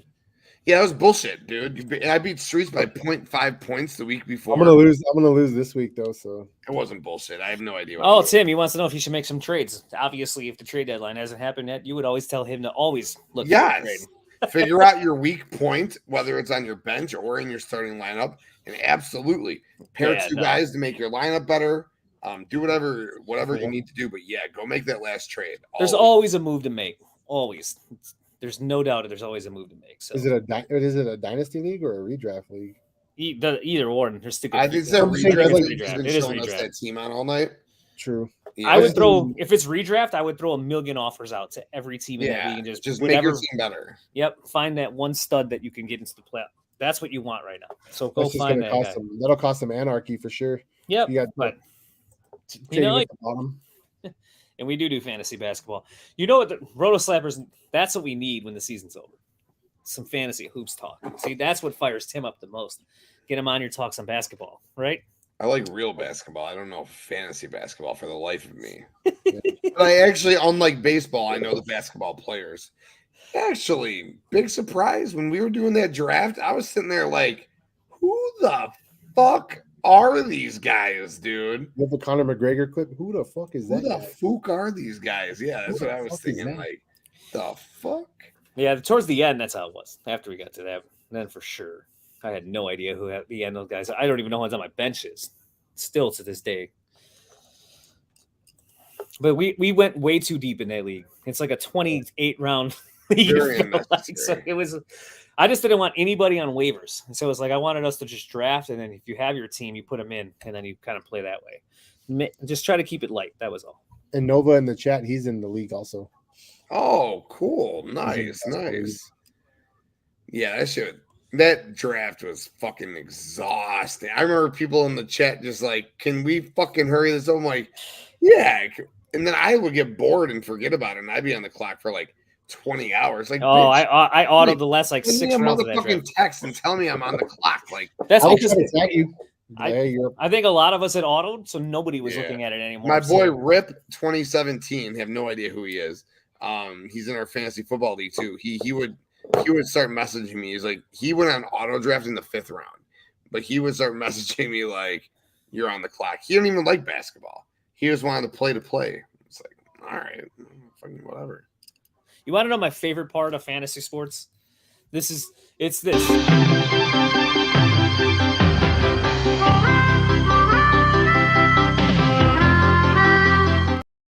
Perfect. Nobody knows anybody. But you start playing at leagues together, and you just become best friends, internet friends, but you're perfect strangers, basically. Very true. That's what I love about the community. Very You hate true. that sitcom too, by the way, Sean? Do you also hate Perfect I Strangers? used to or watch no? that when I was a little kid, yeah. Before we go, we'll wrap up right now. But what sitcoms do you hate? This is ludicrous. Okay. I cannot stand Friends, Cheers, Cheers! What did Cheers ever do to anybody? Big Bang Theory, Seinfeld. I'll just leave it at those 4 for now. I have to think about more. I never watched It's Always Sunny. I never watched Eastbound and Down. I mean, it's not really a sitcom, but there's a lot of shows the other ones, I'm just That's the Not best much- way to do it, by the way, Recon, is you just draft and you end up with a good team, and then you end up learning how to play it by doing it that way. no those sitcoms, just get rid of them. Also, That's crazy. So okay. So Seinfeld, that's a top 5 for everybody. Of all. Not for me. You don't like it either, huh? It's just a little before my time. As I watch it as an adult, it's more funny than it was when I was younger. Maybe but I understand. I get how the humor, like George, might not be for everyone. He could be annoying to some, funny to others. You said Kramer you don't like, so like Kramer could be dumb to some people, funny to other people. It's just the nonsense sometimes that goes on that show that I always laugh at. It's a good nighttime show for me. What did Cheers ever do to you? How the hell do you not like Cheers? it's so boring. I just I used to like Married with Children. That was good. See that one I don't like. That was overrated. Wasn't Married with Children. I never found the humor in that. I thought it You was don't like the white trash? no. That's probably You don't like Roseanne either. Roseanne. I liked. Yeah, Roseanne Roseanne was was funny. for me. I I thought couldn't Roseanne believe was funny. I laughed at that. It was Chicago too. He was a Bears fan. They always had Bears stuff in the background. So Mhm. that's probably why I like that. Friends. I was telling you in the pre-show there. It's weird because it's more of a dramedy maybe to me, and I think it reminds me of Full House in a sense of like when you watch it, the comedy is not that great. It's not going to make you fall out of your chair laughing, but for some reason you just get attached to the characters and the story of their life, And that's why you kept watching it, as they grow and then they move and then they get blah, blah, blah. Same thing kind of with Full House in a sense. Like if you ever tried to go back and watch Full House, it's the corniest humor I've ever seen, cheesiest could possibly be. But every single Friday night, the world was glued to their seat watching TGIF to see what the new Full House was going to do. So I think it's kind of the dramedy effect with those, where they weren't funny, but you grew up with them. I have another controversial take. Since we're in the holiday season, I think Christmas Story is no better than third for Christmas movies. No better than third. But maybe lower. That's okay. Third's okay. Christmas Vacation is not funny at all. Not even a little bit. I found it so boring. So that's funny. Excellent. Christmas Vacation? No. I don't relate to Christmas Vacation at all. There's nothing that relates to me in my life. So like I never had that so I don't find, I agree. I laugh. There's funny moments, but this was a great topic because we were talking about this last night on that thing. And I think I put it third or fourth, but I don't, you're right. I think Elf might be funnier. So I might have to move it. Oh no. See, I'm going to move Elf up. I just went and saw it in the theater because the wife loves it. And I was I'll watch it again. I'll give it another chance. No. So you only watched it a couple of times? Christmas Story is easy one for me. One? Elf? Yeah. Twice. It was 2 times too many. Oh, I know that's a big Tim. Wow. I watched Elf 2 times in a day. Home Alone is number 1 for me. It's number 2 movie. Home Alone's good. Die Hard is number 2. Die Hard, that's a whole other argument though, but I agree with you on movie, I don't care what anybody says. It is a Christmas movie. So is Batman Returns. No. Yep. It's not. I won't argue it. I don't look at it differently, but it is Christmas times. But Elf, no. Boring. Christmas Vacation, boring.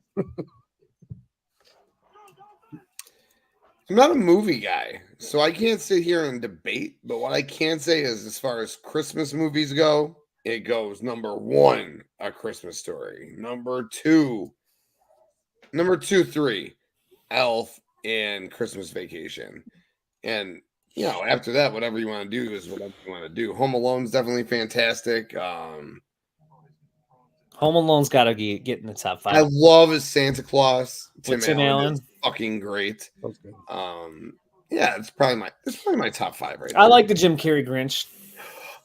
Fantastic movie. Yeah. See, I like that. Yeah. Yeah. You are a Grinch. Scrooge. No sitcoms, no Christmas movies. No, I love Christmas movies, just not those. Scrooge, I like that one, the old one. Miracle. What is the? He'll never get those 2 hours back in his life. See? There you go. See, somebody else who. Purdue. Well, welcome to. We're all Big Ten here at least, so that's good. Damn. 2 Michigan. Purdue Engineering. You're the real Big Ten though. Wait, Recon. So you're Purdue Engineering and you're a Chicago guy. You guys know Recon or no? Or is Recon just popping in? I don't know that. Well, I don't know the tag name. So I'd have to know the real name. No, because he said I thought I just saw he's coming back to Chicago during New Year's, so I didn't know if it was random that he's a Chicago guy like us, Streetz and I, or if he goes to Purdue for engineering, we might not know. We might be too old. Tim, we're way too old. We are dinosaurs. We all are so old. We are all dinosaurs. That's true. Hey, there we go. What's up, Andrew? Thanks for tuning in, man. What do we got? Is that Tyson Bagent right there? So we got another Chicago guy. Is that what I see? Not Tyson Bagent. Is that Secret Bagent Man? Is that what I see? Secret Bagent Man. All right, let's answer the question. Start 1, tight end premium, 32. I like your fucking style. Michael Mayer or Cedric Tillman? Oh, it's a tough question. I'll leave it to the gurus here. That's that one. You're flip a 30. coin. This is my favorite thing of 32 team leagues because it's because you start you have no choice, and that's what I love about it. Like you're starting something that everybody's starting something that's not great, and I love the randomness of a league that's deep. But I'm starting Mayer. That's probably who I would start in a TE premium league for sure. I was I'm looking. not confident about it. He's on the field. So that's probably why. He had 1 catch for 14 yards last week. Tillman had 2 for 23. I remember seeing Tillman catch a ball, and I was like, "Oh, let me see what he finished with." Yeah, the problem with yeah, I get it. It's not like he's been a world burner out there at Tillman. No, I mean, you might as well go with. He Mayer. just says no. I play neither. The answer is I'm playing Mayer. I'm playing Mayer. There's for sure. The Bears defense has been playing a lot better. So I mean, yeah, I'd probably just go Mayer for the tight end premium at least. They might score about the same anyway. I mean, you're splitting hairs with these two. Plus, by the way, I hate to break the Bears defense these days right now, how they're playing. Secondary too is pretty solid. Bears defense is top 5 in the league since trading for Montez Sweat. As crazy as that sounds. So I don't think it's going to be the only reason. Now the Bears, the Browns defense is great. It's been good all year. So that's the part where it could just be a low scoring game. But I don't think the Browns are going to move the ball well at all on Chicago in this game. I think the Bears are playing out of their minds on defense right now, and that's another reason that I'm going to take. I like this right here though. I forgot to change my profile picture back. That was when Bajan was a starter. Fields is way better. Thank you. Appreciate that answer. Very, very, very much so. Plus, the Mayer ceiling is just higher, by the way. It just is. Much, especially in TEP for sure. So Recon says this is his first time popping in. Appreciate you popping in. Please hit that subscribe button, man. We do Roto Slappers every week. Streetz' show over there. He fucking kills this shit. And he's a Naperville guy. I'm in Carroll Stream. So let's right up the road, man. Welcome. Thank you. Because welcome to the trailer part of fantasy content shows. Like, welcome. You've made it, and now you don't return back. It's different than anything you're probably ever going to see. One of a kind, baby. One of a kind. How many times has Tim sworn on this one so far? Probably. I've tried to be good tonight, too. Passing game is going to be elite tomorrow. No Josh Jacobs. Yeah. You got AOC out there. You got to think Mayer's going to catch 2 balls at least. And I guess in the 32-man, that's solid. You're looking for 4 points. Yeah, right. That's what I'm saying. 2 for 15 is okay, right? Yep. But I think you end up with 3 points and 4.5. 4 point. And what if that 15 yards just so happens to come across as a touchdown? I still like Mayer. I like Mayer the player too. So, boom. You gotta if you gotta Recon for basketball. Post that team. I can't read it off. That's too late for me. But follow the page and post it so you can see it. And then I'll show you my dynasty team. It's right here, but I couldn't tell you what the fuck it is. I didn't see the comment. Chet's my guy. So any team with Chet, I'm all in on. But oh no, it does have Chet. That's your guy right there, buddy. That's funny. He's been my guy. I couldn't tell you though. I have no idea. Keep some health on that. I think it looks pretty good to me. You keep him healthy. If you keep him healthy with AD, Zion, guys like that, for sure. Fox, Embiid. I saw Embiid at like 30 points in the first half. So, yeah, that was the fake MVP last year. Well, he might win back-to-back MVPs. He should have been joking. His fucking joking should have went back to back. His thoughts on before we go, we'll wrap up here real quick because I think I gotta go too. Henry, Devonta, Michael Mayer, Javonte, Pitts, Superflex, Josh Allen, IDP, Dre Greenlaw. He has both Josh Allens. I like that in IDP. I like Greenlaw too. Very underrated player. Should not have been thrown out of that game, by the way. No. Don't get me started on that. Sorry, Big Dom. Should not have been thrown out of that. We got the Italians running fucking wild lately. Okay? His agent. Did you see his agent? Oh my God. What's his name? Sean Scaliani. Oh my God. This guy. That looks like a pretty good 32 team league. Yeah. Right? You got some ballers out there. You just need Henry. He's the wild card here. Like, what Henry are you going to get now for the fantasy playoffs? Because you're going to need that big time Henry performance. That's all it really is. Yep, that's kind of where it is. He went to Illinois. U of I. Did you know that, Tim? I did not. I thought he just went to Syracuse. No, DeVito, U of I. Did he? Yeah. I had no idea. Wow. It just adds to the Tommy Cutlet story even more, baby. See his family out there serving. They had a big old tailgate and they were serving food. And I messaged my mom this morning. I said, "Can you make me some chicken cutlets?" She's like, "Why? Because that quarterback." And then she sent me the shirt. She's like, "Tommy Cutlets." I said, "That's exactly who I'm talking about." Oh, he likes AOC. Aiden O'Connell, huh? My goat. Yeah, Purdue. Yeah, it makes sense. Yo, he seems like a fucking fun college frat quarterback. Like, I don't know, out there doing fucking keg stands and riding pigs and shit, whatever the fuck goes on. He was you. Yeah, that's what I'm not talking shit. That was me, right? Blacking out, falling asleep in bushes and shit, whatever. All right, I'll read this one and then I'll wrap us up here. Because I pooped too. I was the only brown Indian kid in aerospace engineering, but I know my way around the campus people. Hell yeah, dude. You gotta be a smart guy with that, man. To go to Purdue for that program, you better. Jeez Louise. Aerospace engineering, fuck. That's why I said we're just fans of Big Ten teams. You're the real Big Ten guy. So you gotta love what's going on with the basketball squad. Zach Edey is the real deal Holyfield, man. Hopefully you guys don't choke out in the NCAA tournament this year. That was bad. That was cool. I'll end up taking Purdue like when we get down to chalk time, and then I'll end up taking, and then they'll probably but the Big Ten always does that to me, so that's just kind of how that goes. Yeah, we ride Big Ten because we're in Big Ten country, and they always fuck us. All right, well, thank you, gentlemen, for hopping on. This was fun.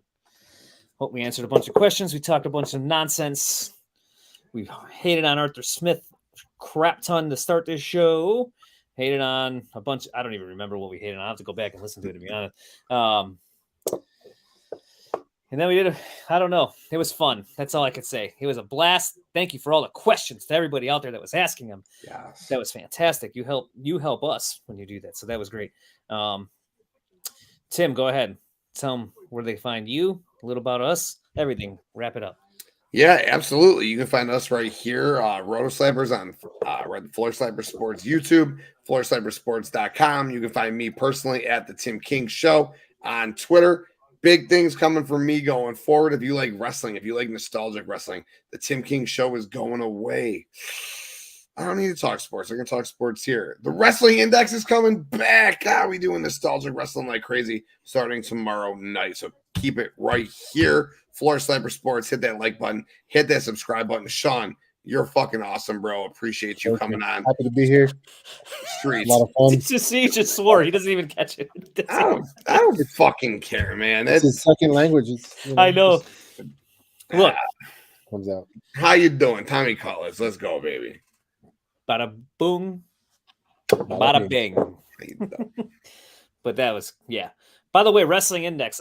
You might even see me pop in for a little old school wrestling action because I am addicted to the Attitude Era right now. But so when you get to that, we'll talk. Maybe I'll go back and watch something else on that one. Sean, you're on Twitter. Where do they find you? It's the green one. THA _ get the word green _1. I'm on there every day, all day. It's good. It's a good time. Happy to be here with you guys. So much fun. Love doing this every chance we get. And happy holidays, everybody. Hope you have a great time. Happy holidays. I hope we give you some good advice. I hope you get them wins, baby. That's what we're hoping for. We want you to get those wins. Get those dubs. I know it'll be stressful, but hopefully you'll get those dubs. And once again, thank you both for coming on. Like I said, welcome to the trailer park of fantasy shows. Welcome to that's why we are the Roto Slappers and we are the Floor Slappers. We ain't the best, but we're gonna try harder than everyone else at least providing some sort of entertainment. That's what we're gonna try the best at. But you can find me at Streetz and TK, goofy ass videos galore. If you're interested in those, you'll find them on my account, especially after Magic victories or White Sox victories and things like that. But you can also find this stuff at the website. I don't have. Oh no, I took the thing off. We don't have it anymore. Do you have the banner for that? I don't think so. FloorSlapperSports.com, There you go, baby. I had the. I'm not even going to say it. Well, never mind. I don't even want to confuse people by saying the fanatic thing. But anyways, yeah, FloorSlapperSports.com. There you can go. I'm going to get into 90s. I'm going to do more 90s stuff too. I made the one thing and then I kind of seized on that. But so we're going to do some 90s shows too that are non-sports related at some point. Not live, just recorded. We can, or maybe live. Who knows? You know, if I get somebody to come with me, we can do some stuff like that. See, not even all fantasy sports half the time here on the Floor Slappers. We do it all. All my terrible takes about my sitcoms that I hate and the Christmas movies that I hate. We might see I'm now. a movie guy. I love movies, live and breathe movies. Okay. Talking movie quotes, you know. See, now we might have to do some like the top 10 movies and sitcoms, and then just argue back and forth the entire hour. I'll get my research. I'll have my sheet. Be ready to rock. Let's do this. But yeah, thank you all. Thank you. Look, we know there's a lot of airlines out there, so we thank you once again for traveling with the Roto Slapper airline. I hope you enjoyed your flight. I hope it was comfortable. I hope it wasn't too bumpy. And we will see you next Wednesday because we will be back. I know we had a little hiatus there for a couple weeks as we kind of regrouped and kind of redid things, but we're coming back. We will be back weekly. And we're just trying to find a night to do it. It's not gonna be live though, but it will be recorded, but we will put it out because we are gonna recap something. But you're in Texas, look behind you, because that's where the Rangers gonna be.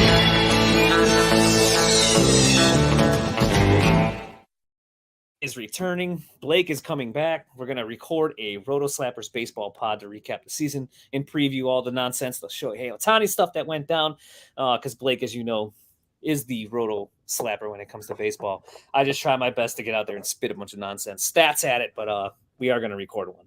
So there will be baseball too coming up. We got to get Big Country. We got to get that accent back on here. He's the best. With his notepad, his yellow pad, his pencil. No computer. He's got. eraser. You've ever seen him, Sean, when he does this? Oh, yeah. Old school as could be. He has no computer. Always has notebooks, and he's flipping through pages as he's reading stuff off to you about baseball. He is as true as a baseball historian as there is on planet Earth. So that's why. But all right, gents. I'll see you guys next time. Thank you all for watching out there. Thank you for all the comments again. And yeah, we'll see you guys next time.